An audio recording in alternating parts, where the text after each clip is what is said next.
Hi everybody, I'm Bob Thurston Jr. and welcome to our opening edition of CanAm Clips for 1997. We're down at the Watertown Ice Arena in Watertown, New York for the 8th annual Thousand Islands Racing Preview. On tonight's show, track announcer John Burr and I will be taking you around the arena, talking to some of the racers and their upcoming plans for 1997. A name synonymous with racing in our part of the country, and as far as I'm concerned, one of the most professional men in auto racing. He's retired now, took a little tumble out at Rolling Wheels a few years ago. Still is an ambassador in motorsports. You still got a lot of friends out there? These are all friends.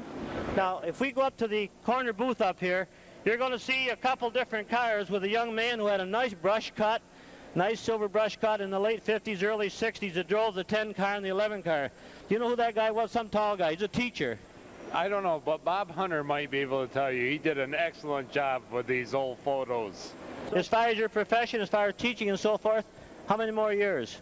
Well, you know, we're just playing it by ear now, so, you know, it's something like racing. You know, when it isn't fun anymore, then we'll think about something else. Yeah, well, I hope it'll keep us fun for a long time. Now, one thing I will say, you're looking for a job right now, trying to drive a sprint car hauler.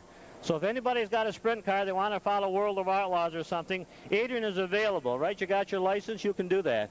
Well, I already have, you know, spoken to Charlie Caprera, because that's Charlie Caprera's dream, is to have a sprint car.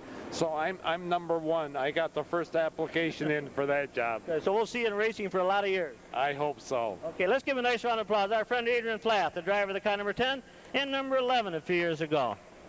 Let's go back to the Watertown days of the 50s. That was really Speed's heyday, the 50s, early 60s. You remember the Hudson Hornet? Now we're going back. We're turning back the clock here a few years. Speed came to us from down around the Rome area, Taberg area, down Boonville, Oneida County. And he was famous down there, a great winning driver. Speed Williamson was in the Hudson Hornet. Speed, how you doing? Good to see you again. Pretty good. Pretty good. Have you been to the races at all lately, Speed? Have you been the last few years? Yeah, I've been out to Utica Rome a couple of times in the last year. It's changed a little bit, hasn't it? Oh, yeah. It's a lot different than it used to be. Now, when did you start racing at Watertown? Remember, what years were that, Speed? Late 50s? Yeah, late 50s, early 60s. And did you keep the same car number? What was your number? 116. Did you ever get upside down? Good many times. Did you have help getting upside down, or did you do it all by yourself? Mostly always had help. Back in the days, you had a lot of help getting upside down, didn't you? Yeah. You feeling pretty good now? Yeah, all but my legs are giving out on me. So, racing, well, you're one of the pioneers of it, but if you had to do over again, you'd get right back into it, wouldn't you? Sure would. Made a lot of friends. Yeah, a lot of friends, and I had a lot of fun. And a lot of memories. Yeah. Okay, let's give him a nice round of applause. Our friend Speed Williamson, if you would, please. This guy is semi-retired. He's been retired and semi-retired for years. He sells insurance, so that's one of his problems. I know that. Freddie Borisaw. Now, we had a neat thing happen a few years ago at the CanAm Speedway. Freddie, I was out there campaigning in the late model class with his daughter alongside. Now, not everybody can say that, Fred. That's true. That's true. Not many guys can say, you can say a son drives, but not your daughter, and mine did. That's right. Now, we're going back to the old Watertown grounds. When did you race down there? What years, Freddie? Late 50s? Late 50s, early 60s. Okay. And number 40 all the time? Always number 40. So how many years did you run at Watertown? Oh, about 6. 6 years. You had a good year? You made a lot of good friends? A lot of good friends. All these guys around here, I see them every year. They're lasting friends, and I've always enjoyed motorsports, still do, and I guess I always will. And I enjoy the people that are hooked up with it, including you, John. Any special plans? You're ready to go with the vintage? And when do you guys start then, Fred? Any idea? May 6th. May 6th, so it's not that far away. You're ready? You're ready. Yeah, you going to let Derwin go by, or going to try to run him off? I'm going to try to run Al Derwin off. He does that to everybody else. Just kidding, Al. Okay, let's give him a nice round of applause. Thank you, Fred. Fred Borisaw in the 40. Auto racing has its Junior Johnsons. This is Canada's answer to Junior Johnson. This is one of the biggest crooks that we ever had. How you feeling? Not too bad, not too bad. What have you been up to? Oh, not too much, not too much. Come see all my nice friends here. You didn't miss a friend, did you? No, we're all good friends. Good buddies. Frank had a little bit of a problem with his health, but he's battled back in good shape. He got inducted into the Hall of Fame, and his car is up here. Now tell me a little bit about that X car that's up there. How often did you run that? It doesn't look very safe. We bought that in a hurry. I wrecked my other car. I bought that off of Billy Bum out of Syracuse. And we took it right to the track there. We run it, I think it's 3 or 4 years. It won 2 fair races at the Jefferson Fair. And then it started to get a little tired. So we got rid of it, but they found that it was sitting down in a barn down in Utica there for 35 years. So we got it and put it back together, but that's it's the original car, but it's the frame has been changed, that's all. I think Allie Emily helped you with. Now I noticed when Dick Laffin was here today, and of course I go back with your X cars, and he also had an X car. Did you get him going in this, Frank? I know you helped a lot of people. Well, I was getting tired, getting old, whatever way you want to look at it, and Dick was, he's running the hobby cars here, and he comes from where I come from, so I says, you want to get in it? And I was obligated to hire White to drive his car, so I said, you can drive this car, and I'll sell you this other one, and then you can run it in Kingston. So that's the way it ended up, and I quit, and he took the cars over. Frank kind of retired. Now going back, I'm picking on him about Junior Johnson. This guy could make it from Kingston down to Watertown in probably about 20 minutes. He was notorious for outrunning the cops on 104 up there, 401, but you made a lot of friends anyway, didn't you? Oh yeah, they're all good friends. I talked to one last week there for about an hour there. Yeah. Did you? Oh yeah, they remember me. I was going to say they probably remembered you, didn't you? You made it down to a few races this year, Frank. Again, one of the accolades you can say, he's in the Hall of Fame, and racing's been good to you, and you certainly been good to racing, so it kind of worked out together. I made a lot of friends. They're still friends. I got no argument with nobody. I think that's part of racing. Once you get some friends in racing, you're always going to have them, aren't you? Yep, that's it. That's right. Okay, Frank, let's give him a nice round of applause. Good to see you, Frank Andre, member of the Hall of Fame for dirt. What was your car number? 13. 13. And how many years did you race? I drove about 4 years, and I flagged here at the fairgrounds for 3-4 years. Did you'd go to the races down once in a while? Not as much as I used to. Yeah, would you like to? Well, I got a son and grandson that's into karts and micro sprints, so it's sort of getting back in. You're staying with it a little bit then. Good. Yeah, right. So you made a lot of good friends then, Fran.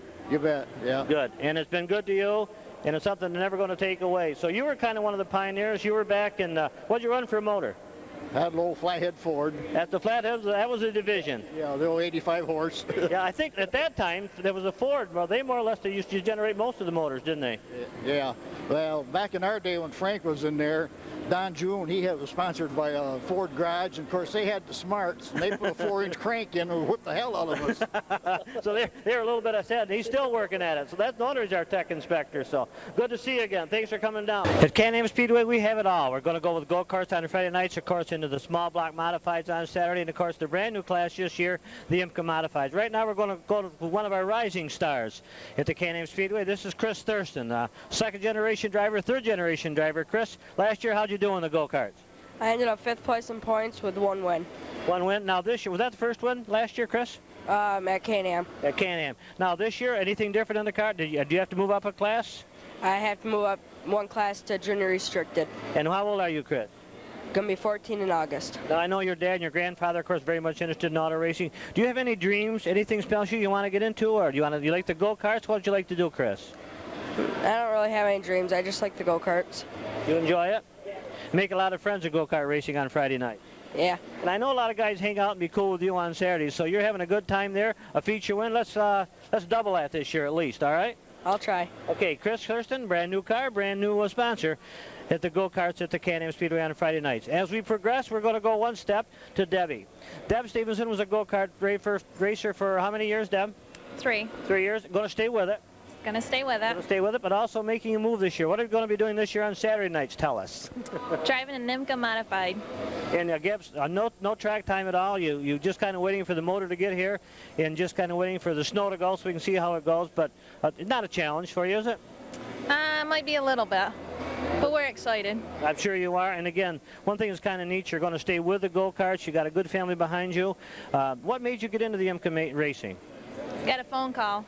Phone call will do it. Yeah, a phone call will do it. And I'm excited about racing a car. We wanted to do something different. You're going to move on to good things. We want to see you down the winner's circle at CanAm on Saturday nights as well, okay? Thank you. Deb Stevenson in the IMCA car for 1997. We're talking with Dave Bartlett here at the car show. Another really not new car for 1997, but 97, that's not for the year, is it, Dave? No, that's for Froggy 97, WFRY out of Watertown. Now, a little bit about it. Dave is, of course, a race driver, has been with us for 20-plus years, a good runner. Dave was picking on us earlier about having different number changes. Got a great sponsor this year, but a little bit about the motor in the car. This year you've, and last year too, Dave, you went rather than because of your business being busy, you went to somebody working with the motor in the chassis with you. Yes, we have a 96 Olsen Eagle powered by a 358 motor from Bob Stapleton from Elmira, New York. So right now we're just kind of waiting for the good weather to come greet us and get this thing tested out. Hopefully it'll get here. Can't wait to get it dirty. As we sit here in the pouring rain. We're ready to go right now. We'll see you down in front, Dave. Thank you, John. Dave Bartlett in the number 97. We were talking about racing being a family sport, and this is certainly no exception. Talking about Dave Bartlett, been a racer for many years with us at the CanAm Speedway. Now it's second generation time. Tyler Bartlett right here with his machines, and of course Ryan Bartlett with his two machines. We're going to go to Ryan, to Tyler a little bit. Tyler, how many years you been racing? This is my second year. Now, what did you race last year? What was the class? My class was junior sportsman. And what will it be this year? Same class? Depends on if CanAm has a junior sportsman heavy. Okay, would you like to move up a class? Yes. Now you had a pretty good year. Are some of these trophies yours here that we got down in front? Yeah. These half over here. Those are all yours. So you had a pretty good. What'd you end up in points this year? Third. Third points for the first year out. Second, that is fantastic. Tyler, does your mom and dad, do they help you a lot because they're busy with their business and their race car? Yeah, my parents help me a lot. My grandparents help me a lot. Kind of a family affair, folks, is what we're looking at. So you're ready to just get the snow off the track and get racing, right? Yep. Good luck to you. We'll see you up there on Friday nights, okay? Thank you. Thank you, Tyler Bartlett in the big number 8, and over here waiting patiently is brother Ryan. How you doing, Ryan? Pretty good. And what class are you racing in? This year I'll be moving up to the junior restricted class. Is that a kind of a tougher class, a little tougher competition? There'll be more competition. How'd you make out last year for points? I won the points championship for junior sportsmen. Congratulations. Is Dad, Mom happy? Yeah. Okay. Now, how old are you? 14. 14. So we're looking in a couple of years in a small block modified, or what are we going to do? Probably an IMCA modified. Well, there you go. So you got it planned already. So Mom and Dad been helping you too, along with Tyler? Yeah, so quite a bit. Waiting for the snow to come off. Yeah. So how's school going? You affected your grades any? You're still just as smart as ever? No, I'm pretty much a A student. Attaboy, that's what I wanted to hear. Family sport racing at the CanAm Speedway with the Bartlett family out of Adams. Thank you, guys. Good luck to you this year. We're here with a gal we're very proud of, Lori Hanshaw out of Redwood, the driver of the number 21 machine, a beautiful looking car. Same car as last year, Lori, tells me just a little bit of a paint scheme change, right? Yep, just switched them around. So the motor's all ready to go? Did you? All ready to go. She's not in right now, but we just got to slap her in and we'll be there next week. Good. One question I got to ask you, something I think is really neat, Lori. You're having a drawing here with the Speedway with us and so forth, and part of it goes to the Spalding Foundation. Now, Spalding Foundation, can you tell me a little bit about it? It's the fun for the injured drivers when, you know, something happens to them on the track, you know, they get in an accident, they get hurt. This money is allocated for them to help them through, you know, them and their families, to help them through with their medical bills and other things that come along. You got designated to be a representative of that foundation? Well, I guess so. Well, good for you. It's good for you. What you been doing over the winter months? You ready to, anything new in your life? No, not right now. Just ready to get back racing and working, and that's it. Snow's off the track, ready to test next week, ready to go. That's great. We're ready. Good to see you again. The car looks just absolutely gorgeous as usual, and good luck to you. Thank you very much. We'll see you down in front. Okay, I hope so. Better be. I'm ready. Lori Hanshaw in the 21 machine. One of the rising stars on Dirt Motorsports. Very happy to have Tim call his Saturday night track, his home track at CanAm. Tim Fuller out of Edwards, New York. And before we talk about 1997, I want to back up, Tim, and go back to Australia. You represented the United States down there in October, November. Had a good time. Yeah, I had a really good time. You know, they asked me to come over, and they welcomed me right over there. Just rolled the red carpet out. You know, we went over there and we raced and vacationed a little bit, and they took me and treated me like one of their own. You know, I stayed with complete strangers, and by the time I left, you know, they were family. So it was a really good time. You kept a good relationship up with them, and I understand you'd kind of like to go back and do it again. Yeah, you know, we talked about going back again, and they gave me a call, and they asked me if I was interested in coming over for December and January, and I said, yeah, I'm interested in coming. If they can financially do it, I'm going. Now, Timmy's gone. Well, these guys have turned professional. Means he's got a small block and a big block. Both programs are ready to rip for 1997, Tim? Yeah, we run Brewerton last night and got a third, so the small block will be ready for CanAm opening night, and we plan on running Weesport tomorrow, weather providing. Now, you had a lot of heavy hitters down there last night. So you were right there with them, and everybody's hungry. Nobody forgot a thing over the winter months, did they? No, everybody was fresh. You know, the equipment's fresh, and all the guys are fresh. You know, so everybody's real hungry in the beginning of the year, and it's I mean, you got to drive wide open, just like it was last night. We had all three of the Johnsons and Plazik and McCready and Decker and Pat Ward, you know, so there's no laying back. No, there isn't. Now, you're running Tony File up in all your power plants? Yeah, Tony, he started out with me in the small block, and we moved with him to the big block. So, you know, he was doing a good job in the small. Let's do the big, and we stuck right with him. And you're staying with the Olsen Eagle as well? Yeah, we're staying right with the Olsons. You know, Doug Olson's really done a good job with these cars. And you've done a lot for them. Kenny's been good for you, and you've been good for them, so things are going good. Yeah, Kenny's been real good. You know, we've been together a long time, you know, Kenny's and I, and it's been nothing but good. So keep it going. We're going to see you down in front a few times at CanAm this year. Well, I hope so. Maybe down Syracuse. Maybe. Thanks. Let's do it. Okay. Good. Tim Fuller in the 19 machine. Bob McCready, the waiting is finally over. November, December, January, February, sometimes the longest months of the year, aren't they? They sure are, John. It's always fun to get back racing in the spring again, that's for sure. No, I'm hearing a lot of great reports that you have really dedicated yourself to 97. I know you've been busy in the garage, physically yourself and mentally. I know last year we started out in a bad deal with pneumonia, but we're ready to rip this year. Well, we're ready to rip. Now we got to get some results. You know, we got a second the first race out at Brewerton, and hey, you're never happy with second, so you got to improve on things. But also a second's pretty good. Yeah, and I was just talking with Timmy Fuller, and you've been around us as long as I have. Nobody forgot anything over the winter months, did they? These race car drivers, they don't miss a beat. No, they get sharper. You know, they learn every year, and they learn. The problem is they learn more than you do, really, because they've got more to learn. So I mean, the gap gets narrower and narrower. No, of course, from what I understand, Bobby, the big block ride, of course, in Canandaigua on Saturday nights, and the Weedsport, rolling wheels, and so forth. The new small block program with the help of Caprera, you're going to be a busy man. It's going to be a busy summer. Yeah, we're going from 80 or 90 races a year up to probably 110 or 20. It'll be a busy summer, but that's okay. That's what we want to do. That's what we're here for. We've been waiting for it. You know you're going to do very well, and you're a true credit to the sport. Kenny Druggs, to Bob McCready. We're going to see you down in front a whole lot this year. I hope so. My pleasure. Bobby McCready, the car number 9. Thanks, Bob. One of the numbers that is synonymous with auto racing in our neck of the woods has been the V3 for many, many years, going back to Steve Coughlin when he was turning the wrenches for Gary Reddick. New car this year, new number, Steve. Tell me a little bit about it. Well, we got a new sponsor this year, and this individual asked us if we would change the number to incorporate her store name and number, which is 3DR up in the mall.